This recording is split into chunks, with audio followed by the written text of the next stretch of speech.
सकाळू सकाळू टिके मजा मस्ती गपसपस आमर रोसईटी आरंभ होता। पखाल तो आज खाइबार थिला बुलाबुली रे सेमती खाइबा ठीक है न थाए तो कहबिनी किंतु मन शांति हैला भले खाइबाटा हो पारेनी आउ टाइम भी ठीक ठाक रहेनी।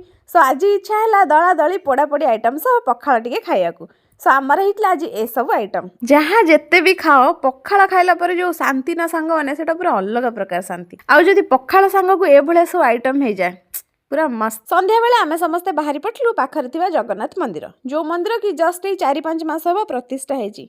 आ ठीक जगन्नाथ मंदिर पाखकु लागि अछि गोटे राम मंदिर भीतर काम तो हेई जाइछि ठाकुरଙ୍କ प्राण प्रतिष्ठा भी सरीछि बाहरर कामटा चलीछि। पाखरे गोटे पार्क भी अच्छी संध्या बेले एठी आसिले ना सुकुन गोटे अलग लेवल आउ कौन दरकार लाइफ रे घर ठू एते दूर रहिले भी ए सब जेतले पाखापाखी मिल जाउछि ना बहुत खुशी लगे।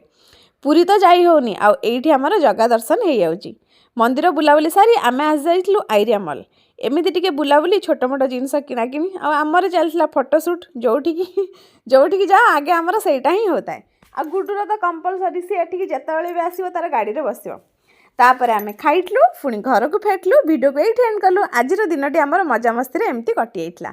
सब्सक्राइब करियो बोली आशा रखिलु। बाय बाय जय जगन्नाथ।